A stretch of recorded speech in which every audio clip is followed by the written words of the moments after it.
story to tell.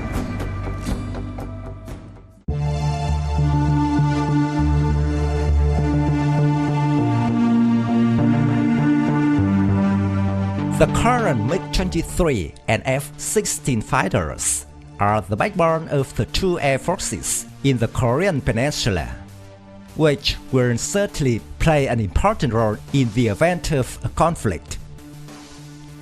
Currently, the majority of the South Korean Air Force is the F-16C Mantaron fighters. Meanwhile, the North Korean Air Force also owns a relatively large number of MiG-23s.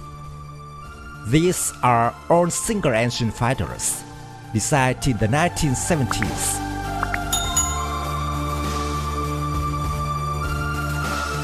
When born, both the F-16A and MiG-23 Flogger-A fighters were not appreciated for their functionality by today's standards.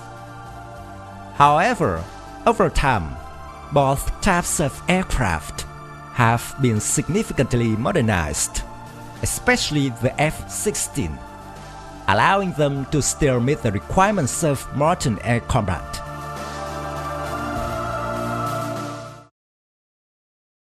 Later upgraded variants of both the MiG-23 and F-16 fighters, significantly superior to the original version. For example, the ability to operate out of sight, modern electronic warfare systems, new radars, radar warning receivers, and advanced air-to-air missile capabilities, such as the US AIM-120C and the Russian R-27. Some versions of the MiG-23 have been modified to be able to use the Russian R-77 long-range missile, which is more modern than the R-27. However, there is no information to confirm that the MiG-23 of North Korea have integrated these missiles.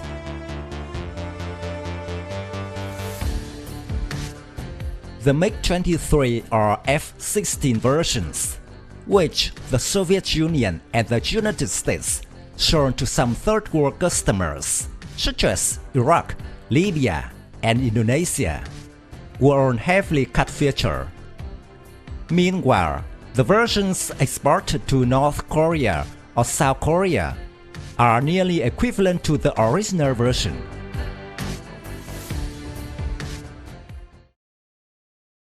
Although the MiG-23 has been infamous in the Syrian and Iraqi air forces during the war in the Middle East, but the MiG-23 fighter still proved to be formidable. Outstanding variations were used by the Cuban Air Force against South African forces in Angola, and the North Korean Air Force is, at least, be doing just as well, and maybe more.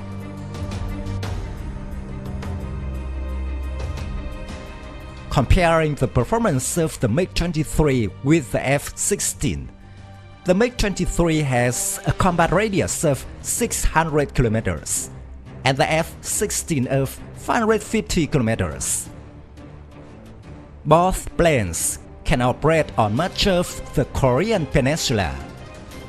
Both the MiG-23s are 35-300 and the F-16C's F-110 engines deliver 127 kN thrust. However, the weight of the MiG-23 is only about 80% of that of the F-16, meaning that the MiG-23 retains a significantly superior thrust-to-weight ratio.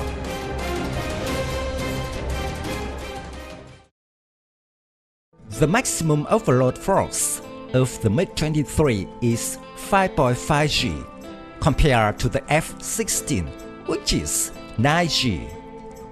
This is because the F-16 airframe is more durable, coupled with the advanced flight control system, allowing the F-16 to have extreme maneuvers.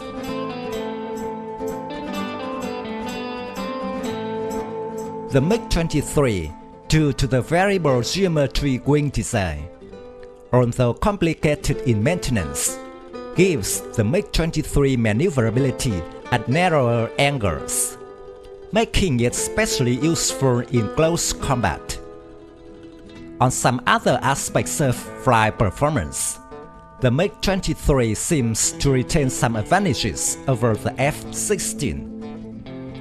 It has a higher service ceiling, about 18,500 meters, which gives a significant advantage over the F-16C with only 15,500 meters.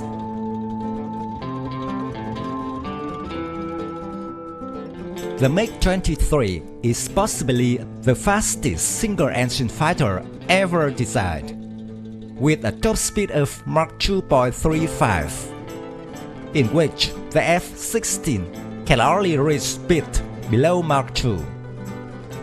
Although the F-16 has a disadvantage in speed and service ceiling, but in return, the F-16 is greatly compensated in other features.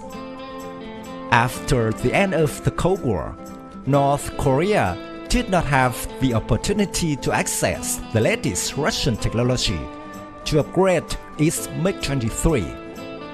In contrast, the South Korean F-16s have received major upgrades in terms of electronic warfare, sensors, and guided weapons.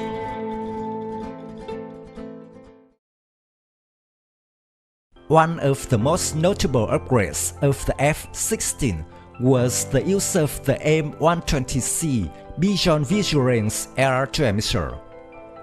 The AIM-120C is an advanced medium-range air-to-air missile with a range of 105 kilometers, with the ability of fire and forget very advanced. The Turkish F-16 with the AIM-120C shot down many Syrian fighters.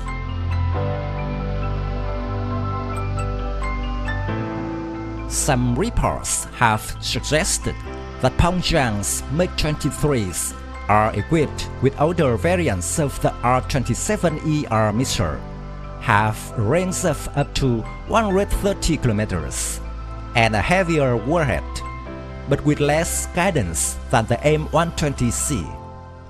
This means the F-16 will hold a slight edge over the 105 kilometers range.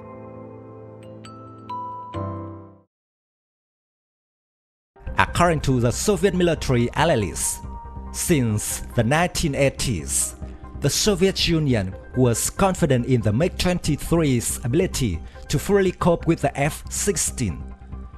They only advised the MiG-23 not to engage heavy F-15s with superior performance over all the single-engine light fighters at the time.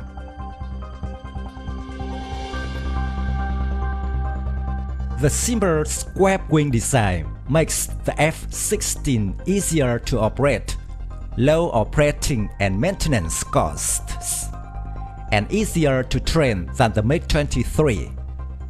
If the war on the Korean Peninsula breaks out, the airports will be targeted by North Korean missiles, so low maintenance requirements like the F-16 are still a huge advantage. But the MiG-23 has the advantage of being able to take off and land from short and fair runways.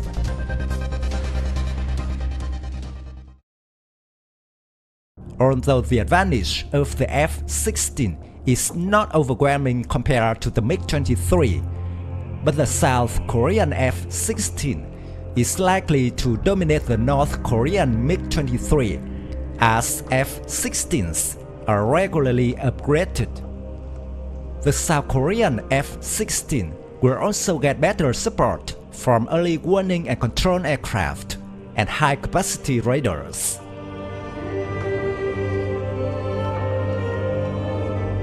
South Korean pilot training is also better than that of North Korean, which is also an added advantage of the F-16. However, The disadvantage of technology is the reason for North Korea to invest heavily in asymmetric weapons.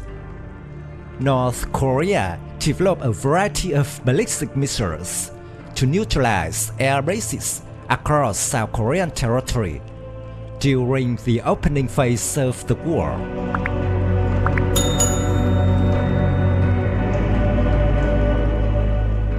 My video about North Korea MiG-23 and F-16 of South Korea ends here. Thank you for watching. If you find this video interesting, please give me your thumbs up. Don't forget to subscribe to support the channel. Goodbye and see you again in the next videos.